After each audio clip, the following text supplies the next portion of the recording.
Hello, writers. I'm really excited about some of the goals that you set for yourselves. You did a really amazing job looking through the checklist and looking back at your own writing and seeing what you're doing, what you're starting to maybe do a little bit, and what you really want to work on.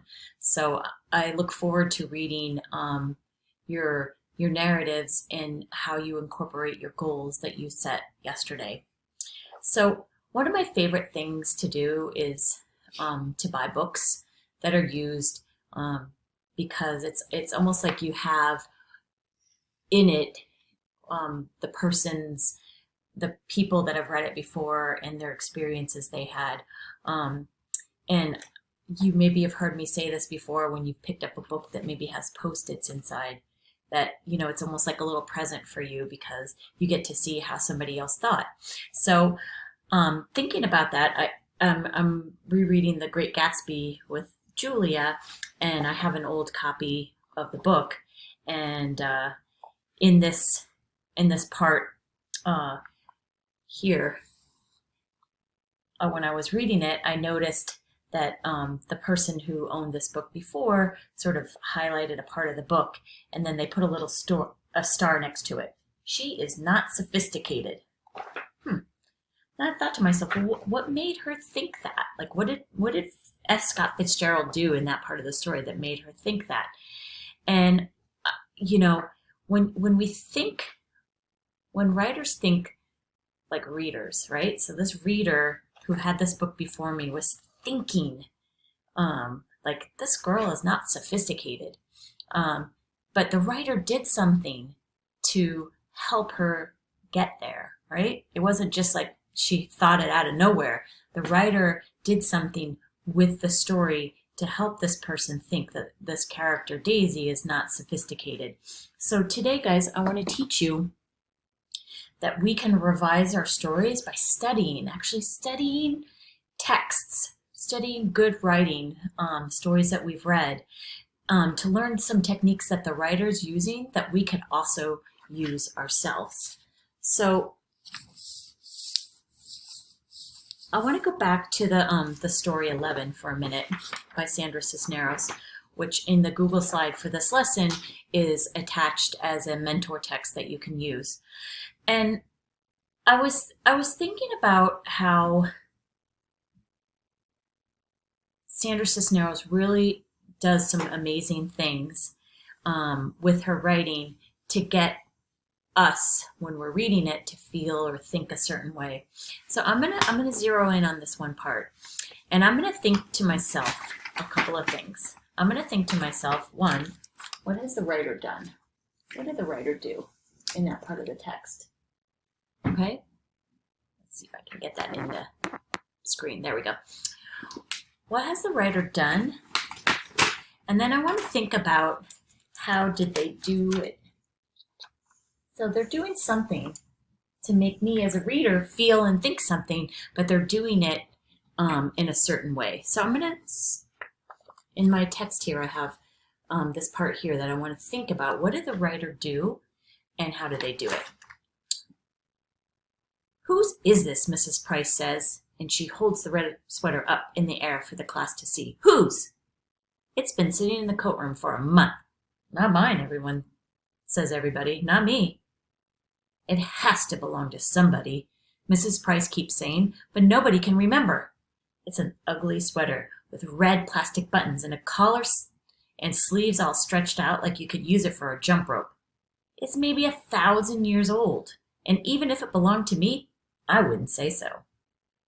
I'm going to stop for a second, and I'm going to think about what did she do in that moment, and how did she do that?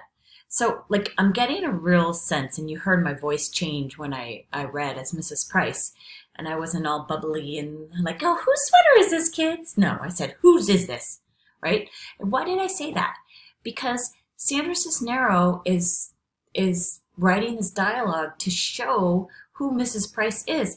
And Mrs. Price is not a sweet, sympathetic teacher. She's like a little bit mean, she's gruff, she's a little bit arrogant. She just wants to move on. She doesn't care about getting to the bottom of it. She's not trying to problem solve. She just wants to get the sweater out of her way.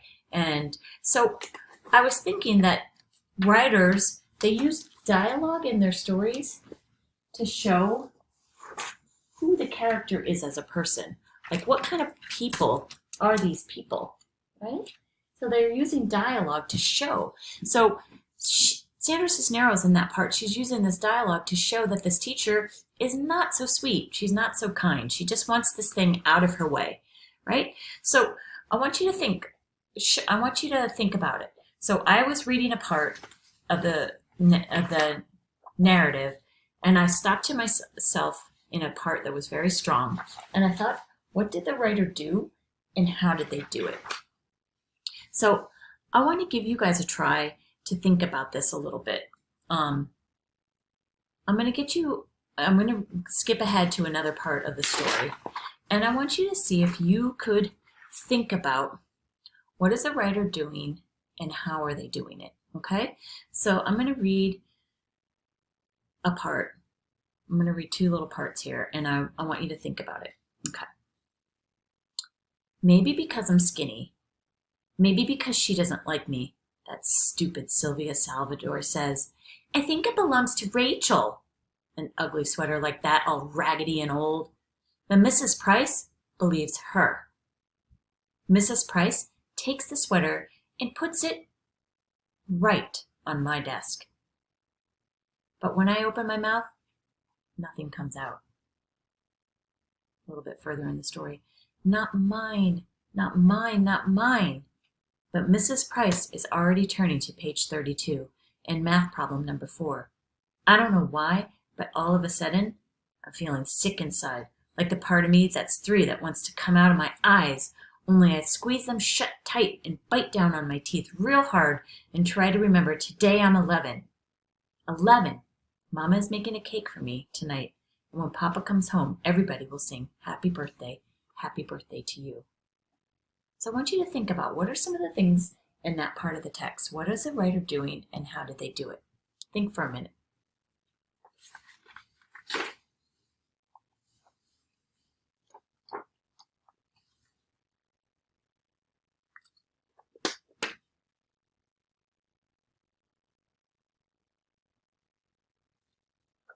Okay, great. I'm going to stop your thinking for a minute and jump in here. So I know that you guys are all noticing the repeated words that she says, not mine, not mine, not mine. And she repeats that throughout the story. So why do writers do that? They repeat important words and phrases to show things that are important, right? So she's not just saying not mine once in the story. She's saying it throughout the story. Why? Because we are learning how this girl Rachel can't stand up for herself. So writers use repeated words and phrases to show things that are important to their story. And another thing I think you guys were thinking about is that writers, they show thinking about characters using the exact words that the character might be thinking. So in this part of the story where it says, I don't know why, but all of a sudden I'm feeling sick inside. And then I squeeze and shut my eyes tight. And here's her thinking. I try to remember today that I'm 11. 11. Mom's making a cake for me. Dad's going to come home. And everybody's going to sing happy birthday to me. So they're showing her thinking. They're showing characters thinking by using those exact words that the character is thinking. And when we get inside of the story and we're really thinking about the story, and thinking about learning from these writers, we can apply some of these things to our own stories. All of these things we can do in our own stories as well. So today, writers, what I want you to do is on the Google slide, I have 11, I have When the Relatives Came, and on the story Fireflies, for you. And what I want you to do today is I want you to just study. And I want you to study by reading these stories. And I want you to you can set this up in your writer's notebook pretty easily. I'm going to set it up and I'm going to show you. You can do the title of the story. So I'm going to do I'll write 11. What did the writer do?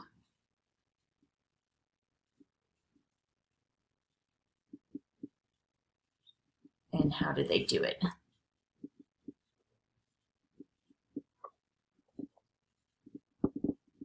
Right? And you could just make a simple T-chart in your writer's notebook, right? So what did the writer do? Well, the writer used repeated words, and the writer shows importance in how characters feel. How did they do it? They used repeated words and phrases, right? What did the writer do? The writer shows the way that characters are thinking. And how did they do it? They write exactly what that character might be thinking at that exact time. So I want you today to study these writers, study what they're doing and how they're doing it, because tomorrow you're going to take one of these techniques and apply it either to the story you're working on, or you're going to start a new narrative. Maybe something new has happened, maybe some new story has popped up into your mind, maybe you're thinking about a story way back in your writer's notebook, whatever it is. But one way that we can make our writing really strong and powerful is learning from these other writers and learning to think like them and to try to do some of the things that they do in their writing in our own writing. So study today, guys. Write down some of the things that you're noticing that you think these writers are doing really well that you're going to try out tomorrow in your own writing. All right, guys, can't wait to hear what you come up with. Hopefully we'll add some more things to our chart that we're making here after today's work. All right, writers, have a good night. Bye-bye.